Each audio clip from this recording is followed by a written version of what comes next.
Una vuelta y más lentito, más lentito, más lentito, más lentito, más lentito, más lentito, más lentito. Otra vuelta y más lentito, más lentito, más lentito, más lentito, más lentito, más lentito, más lentito. Para, que va muy rápido. Ahora dale más lentito, suave, lento, como si fuera que eso va a romper el cemento. Uy, ay, diablo, qué sufrimiento. Mami, esa cadera a mí me tienen intenso. A vos te gustan los mal. Out of sight, out of mind. I'm too sexy for this syrup, too sexy for your girl, too sexy for this world, too sexy for this ice, too sexy for that jack. Yeah, yeah. I'm too sexy for this chain, too sexy for your. Look at this. Perfect. Oh my God. Isn't it great? Chris. I know, it's my dream. If this is your body shape and you've always felt like you're a little bit more blocky and not quite as hourglass shaped as you'd like, despite diet and exercise, then the rib X-Scar, this rib remodeling procedure that we're doing that's really catching on, may be the ticket for you. Because it's minimally invasive, it's very safe, and it's very reliable, and we can get anywhere between 3 to 4 inches of waist narrowing very reliably for most women that are coming in for this. It's been a total game changer, because if your body's starting off looking like this, there's really no fat that you need to lose. You've already exercised clearly, and there's really no fat that can be sucked out with liposuction. So the only thing that's left to do is to bring in the curvature of those lower ribs by remodeling them. Again, not removing them, we're just bending them in and using a corset to keep them in place. And after that, you get a very beautiful result where you're going from something that looks a little bit more square up and down to something that's got the curves and the hourglass profile that most people are looking for. If you're starting off with something like this, where there's a little bit of fat that can be manipulated, or there's some weight or exercise interventions, then those should be done first, right? Those are simpler, easier, more accepted alternatives. But if you're starting off in a place where you've already done those things, if you're already athletic and you're lean, then in that situation, the rib remodeling procedure is a phenomenal option to at least learn about. You can give us a call anytime, you can DM us. As far as I know, I'm the first and only person so far doing this in Arizona, and so I would love for this to catch on a little bit more, because I'm seeing wonderful, wonderful patient satisfaction from this, and I would like for more and more people to be able to benefit from this. To everyone who asked me why I got my ribs surgically fractured, this is why. This is why I got my ribs broken. I'm just over a week post-op with Dr. Chaudhry in Beverly Hills. The pain has subsided a lot. I'm starting to feel more mobile and normal. And you can think of the waist trainer as like a cast for my ribs. I have to wear this every day for 3 months. And the goal is to make my ribs heal into this new shape. And yeah, I look like a Pixar mom. She's an hourglass diva. So more than one person has sent me this video to stitch, and this is obviously a gorgeous girl. She doesn't need anything, but for people who are bothered by this issue with having a wide rib cage, we do have a really nice procedure for it now. It's known as rib remodeling or rib scar, and basically what's causing her not to have that cinched in waist is usually the bottom 2 to 3 ribs. So in this situation, we go in through a minimally invasive technique, just little pin pricks. You can kind of see them up there on that picture. We soften the outer ribs, bring them in, put the patient in a corset.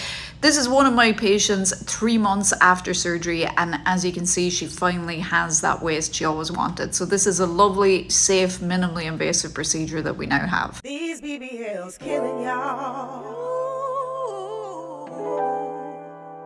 And the thighs don't match.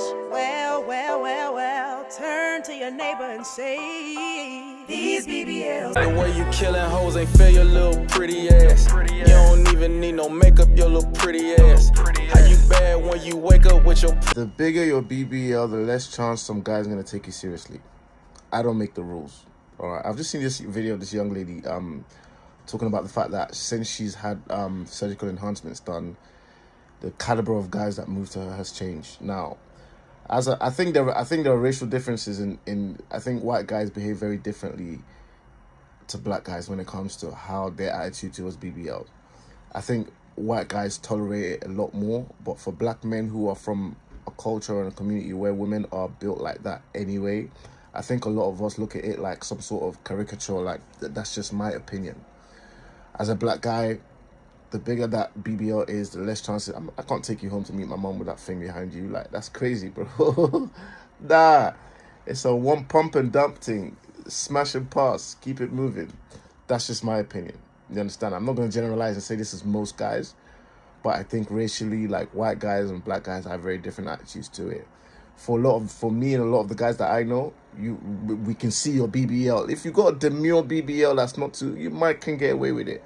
But if I can see your BBL, I can't take you seriously. So you're giving insecure, number one. And see, the thing about men and insecure, yeah, when a man sees you're insecure, only one of two things is going to happen. Either he's going to lose interest, or if he's a sick-headed guy, he's going to prey on you and your insecurities to manipulate you to get what he wants. But apart from pums, just my opinion anyway. Do you understand? I'm sure people feel differently. I love surgery, honestly. Unpopular opinion, I really do. I've always been in full support of the surgery girlies. As long as it looks good, I just feel like, who cares? Like, why are you that concerned with what the next person is doing? Like, I really don't be caring. And nobody can bully me into feeling differently. And honestly, I want to go into aesthetics anyway. So, you know, that being said, I do have opinions about said surgeries, some of them. One thing that I dislike the most is, as Black women, if you just really have the desire to go get your nose done, I am not judging you, honestly. Like, just because I wouldn't necessarily go do it doesn't mean I'm going to judge the next person, you know? I just really hate when y'all go and get those Grinch pinch noses. That's what I be calling them. It literally looks like the Who's off Whoville. Y'all be letting them surgeons pinch the entire living fuck out of your nose, and I hate it every time. There are surgeons out here, y'all, that do ethnic rhinoplasties, and I'm not talking about the ones that just put it in the hashtags to draw y'all in. I'm not talking about those. You can visibly see the ones that know how to do ethnic rhinoplasties and the ones that are just using it in the hashtags because they know y'all will come spend the money. Okay? I just can't stand that Grinch pinch nose. Like, and as much as y'all be feeling like, oh, is it noticeable? I promise you it's so noticeable every time. It is very noticeable. I have never, ever, ever, ever, ever seen a Grinch pinch nose that I did not know was surgery. I should be looking like this, and there's always one nostril that's bigger than the other, so it really be looking like this, and it be pissing me off so fucking bad. Cause why you let them pinch your nose like that? I feel like, I don't know, I love wide features on Black people. I feel like it's really pretty. So like I said, just because I wouldn't necessarily do it, like, I'm not judging. I've had filler before. I love Botox. I've had my lips done. So I'm not finna sit there and be like, oh, I would never touch my face. Cause bitch, I be touching, I don't give a fuck. It's my money. And it's my face. The hell? Honestly, people are all up and down TikTok the past week, from what I've been seeing, up in arms about the girl who was 24 and got like a mid-facelift or whatever. And I ain't gonna hold y'all. I think it's gonna heal up very good. I think it's gonna look good on her ass. I understand people being like, oh my God, she's 24. Not every 24-year-old looks the same, y'all. And y'all are making these videos, doing these dissertations about it as if like there's a whole movement of 24-year-olds going to get facelifts, and there's not. Botox and filler maybe, but it is what it is. But facelifts, no. Y'all are acting like people are going to see her video and we're going to have a spike in 18-year-olds getting facelifts. Because 18-year-olds is not affording facelifts. But yeah, not everybody looks the same. And honestly, this is no shade because she was a pretty girl before. I can see the concern areas, and maybe that's just because that's something that like I be looking at because that's what I'm interested in doing as far as like career-wise. And it doesn't mean that she was not attractive. She was pretty before, and I feel like this will just enhance what, you know, what she wanted to address, and I think that it's gonna heal really well, honestly. I don't know, that's my unpopular opinion. I love a surgery, bitch, as long as it look good. If it look good, I'ma shut the fuck up. I'll do whatever for you, mommy. You don't get a place. Mine got 10K for your body. You know I don't play. I be watching face on your IG. Buscándote en todos clubs, tú puedes find me. Y tú aprendes a dar legacy. Girls that, because I feel like people get BBLs because they see women that have BBLs that get the male attraction, the male appraisals, the male like, ooh, wow, that, her body, da. But the thing is, those women that are getting BBLs have also been insecure and they're seeking validation from man. The Bible tells us to seek validation from God and God alone. Now, when Dr. Umar is wrong, he be wrong. But when he's right, he be right. Putting in their bodies is cancer causing. But guess who I blame for it? I'm not blaming my little sisters for getting a BBL. I'm not blaming my little sister for getting that collagen in their lips.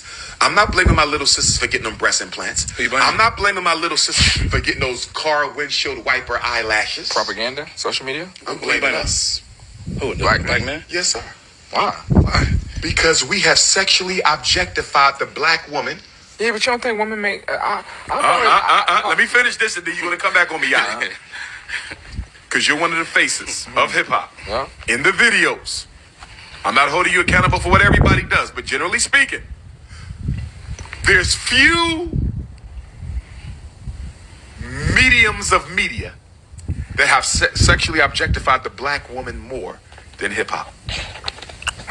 So, if I'm a little black girl and every other music video I turn on, she's half dressed with big breasts and a big ass, and I want a black man to want me and like me, and I probably ain't got no daddy because the white man locked him up or the police killed him off, what am I going to do to be attractive? I'm going to go and get a BBL. What I'm saying is black men, not just hip-hop, I want to clarify. Black men, period. Professional black men, athletes, everyday brothers, all of us. I don't want to make the hip-hop community more responsible, but y'all definitely leading the pack in terms of the sexual objectification of the black woman. If hip-hop and the black man in general did not sexually objectify the black woman, we would not see the BBLs and physical surgeries that we are seeing from our black women to try to look more attractive. That's on us. I have to admit that I always thought that the Hourglass girlies had no problems. I always thought that since they're considered the most ideal body type for women, that they just have no issues. Everything looks good on them. You know, it's the most sought after body type for women, right? I was proven wrong. So I was scrolling on TikTok and I saw a video. I think the video was about body types. But anyway, somebody in the comments was like, I need help styling my Hourglass body type. And I was like, what? Like, when I saw the comment, I was like, girl, don't piss me off. Like, what do you mean you need help styling your Hourglass body type? Like, that's the most ideal body type. And then I saw some other comments responding to that, and they were like also agreeing, like, oh, I need help styling mine. And I was like, girl, what could y'all possibly have issues with? So I kept reading the comments, and there was more comments responding to that, listing some of the things that they struggle with. And they had some very valid points. So I realized, you know, since Hourglass body type means that your bust and your hips are the same, pretty much very close in measurement, with your waist being significantly smaller. And she talked about how, like, because of that, it's very easy for things to look boxy if you're not wearing something that's form-fitting, skin tight, that can actually show your waist. And how, like, if you were to throw on a regular t-shirt, the way the t-shirt would sit would just make you look boxy, because with the regular t-shirt that's not form-fitting, you're not going to be able to see that defined waist. If you wear a slip dress, one of those dresses that are just, you know, straight up and down, it's going to look straight up and down on you because there's no definition at the waist. Even if you personally have definition at your waist, you're not going to see it in the dress. And I was like, that is so true. And somebody else said that the body type that people think that they want with an Hourglass, they actually want with a pear shape. Because the pear shape, your bust is significantly smaller than your hip. So even if you wear something that's considered boxy, it's not going to look boxy because the way the shirt or the dress is going to fall, your hips are always going to be wider. So it's always going to make you look a little bit more curvy. But Hourglass is actually hard. Even though Hourglass looks curvy, it's hard for it to actually look curvy in things that are not stretchy or skin tight or form fitting. And I was like, you know what? Y'all made some valid points. I judged y'all. I definitely judged y'all too soon. I know a lot of things, but I don't know about that. I'm not sure why. I'm getting a breast augmentation. Let's talk about it. So I'm going to be getting a breast augmentation revision. What I have currently is 415 cc's. They are silicone, they are under the muscle, high profile. It cost me $6,300, which is amazing for silicone. And it is in California. He's located in Pasadena and Newport Beach. I decided to have a revision is because one of my implants, which is my dominant arm, did not drop all the way. So if I were to squeeze them together, this one is a lot more square and a little bit higher up. This was something that I debated, like, is this something that I want to do? Or am I sure? So it took a lot of convincing for me to decide to do this. I paid money for it and I want to just be happy with them. I've only had them for a year and I'm 5'1", 115, 119 pounds. And I had an A cup, if that, after I was done. I breastfed for 2.5 years. So by the time I was done breastfeeding, girl, they were negative A's. They were itty bitty. I was part of the itty bitty titty committee, okay? They were gone, babe. They were gone, okay? This was something I have been wanting since I was like a teenager because I've never had big girls or a big behind. So I was like, if I had to pick one, I would want the girls. You can also pick saline. Saline is, I believe, like 1,000 cheaper than silicone. So when I went to go see my doctor, I had a consultation with him the beginning of this year, which was my 1 year post-op. I am now, I guess, 1 year and like 5 months.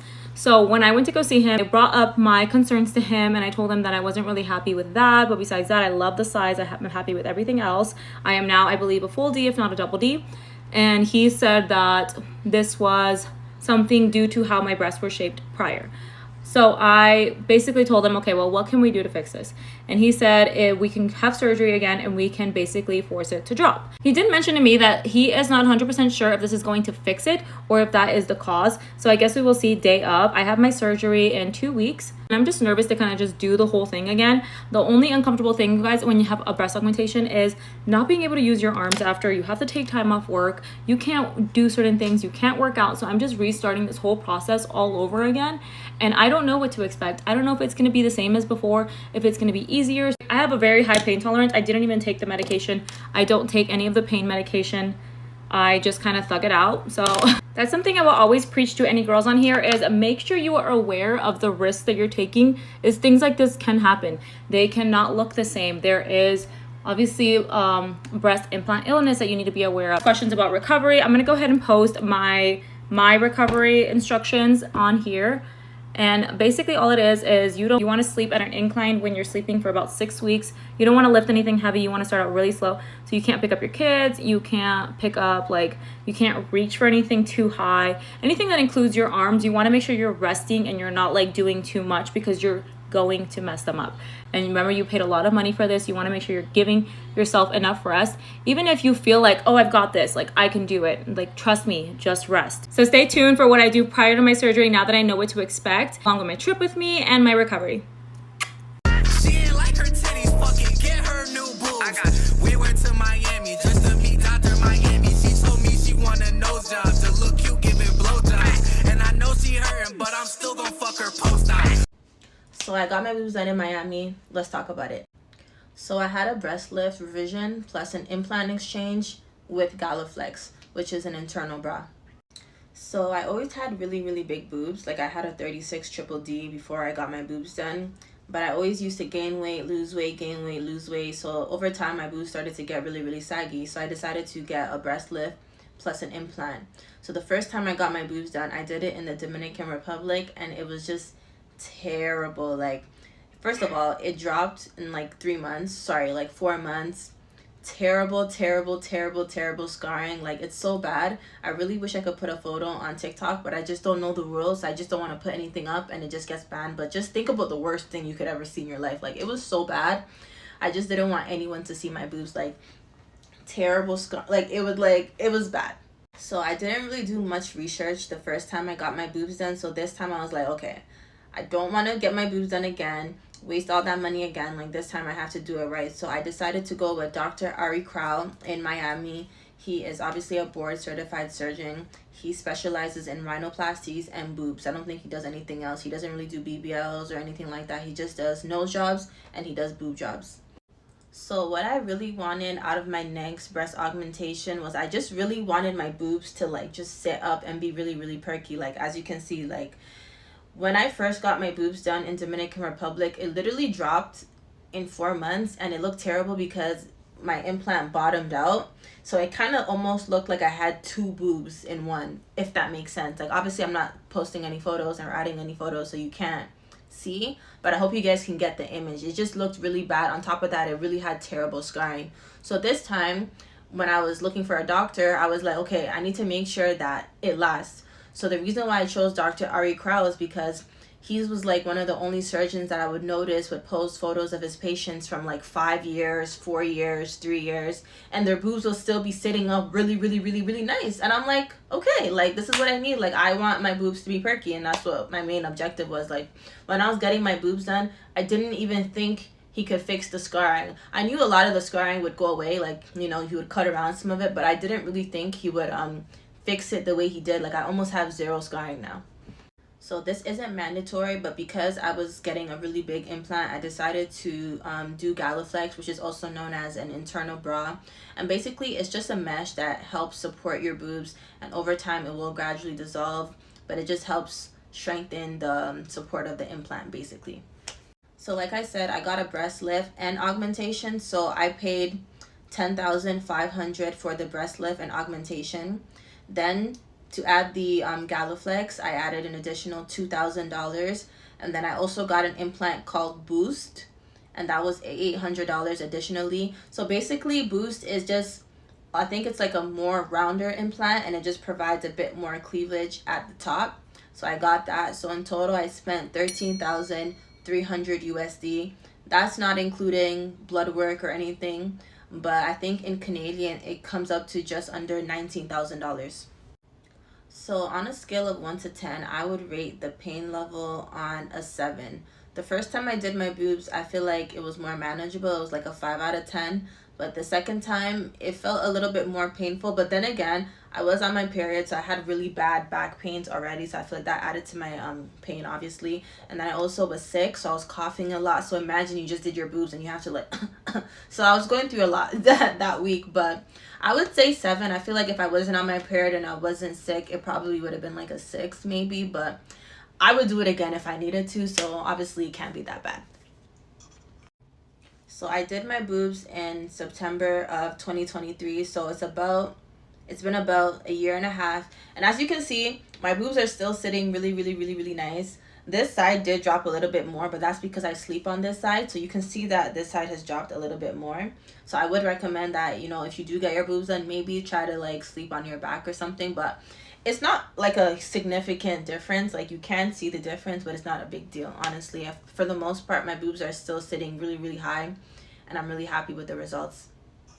So overall, I love my boobs. Like I will tell it to anyone who would listen. If you want to get your boobs done, run, don't walk. I feel like it will really help your confidence. Obviously, it's a really good accessory with your clothes. Your clothes are always going to look nice because obviously when your titties are sitting high, everything looks good. What I would say is just do your research. Make sure you're going to a good, reputable doctor. I would always recommend getting your boobs done in Canada or Miami. I feel like they do the best boobs.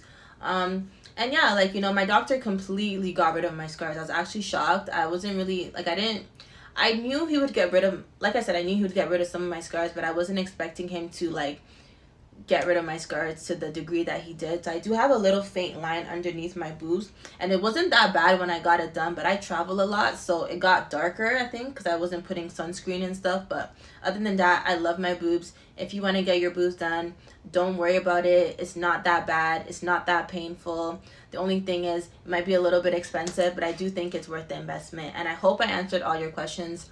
If I wasn't able to get any questions, just leave a comment down below. I might make another video. Bye. Oh, I'm such a whore, but I'm not your hoe. I got niggas on niggas that don't give a fuck about making shit rock. And I pop out with my bitches, we turned up, you popped out with yours, but all y'all pop bad. I really thought I was a hater because I didn't like most of y'all BBLs, but then I realized what it was. I don't like when y'all have short torsos and y'all get a BBL. That's a Brazilian butt lift. You already don't got no stomach and you're lifting the behind of your butt. Now your butt is touching your shoulders. I don't like it.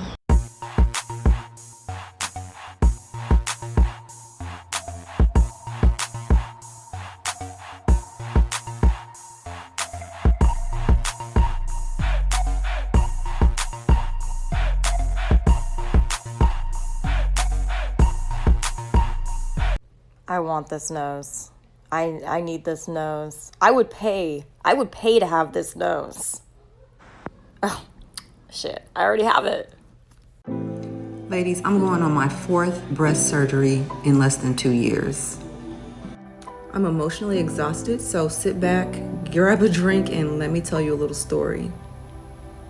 I first got my breasts done, 485 cc's, saline, and this was probably in like 2007. One day I literally woke up and I was like, you know what? I want them bigger and I want silicone. So I scheduled the surgery and did that. So I went up to 700 cc's of silicone. A few months later, I started noticing something happening to my right breast, only the right breast, but I wasn't sure what it was.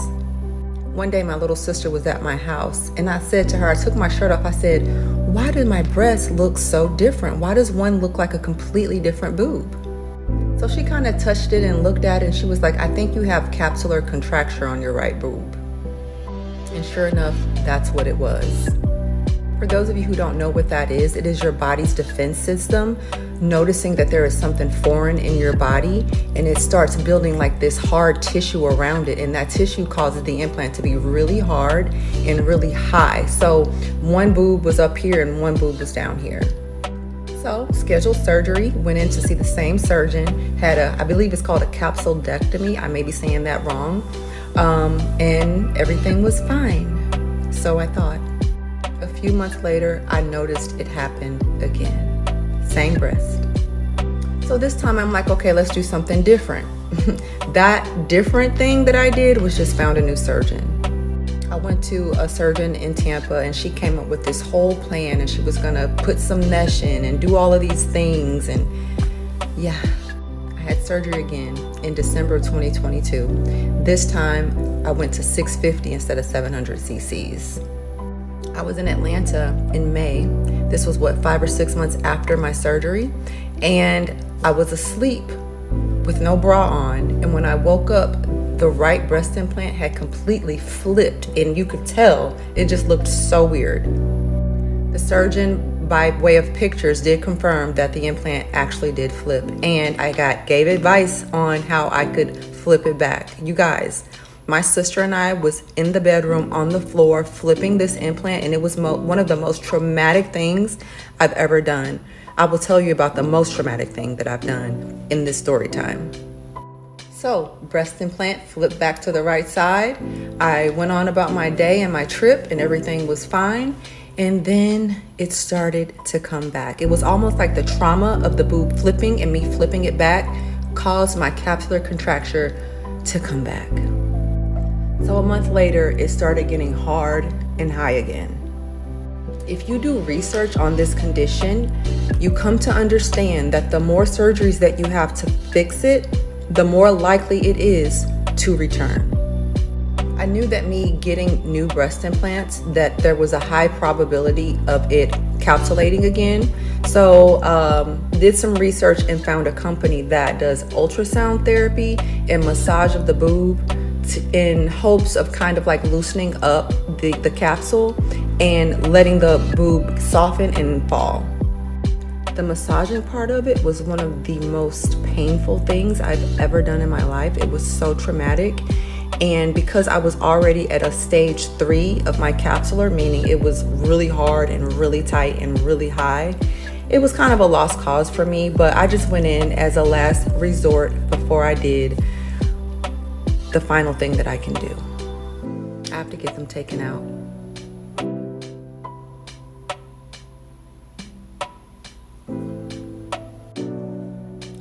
I should have just left them alone. There was nothing wrong with them, nothing. I can't believe I'm on this app crying, but like, it has been really, really hard. It's been so much pain and discomfort and just me being so self-conscious about it.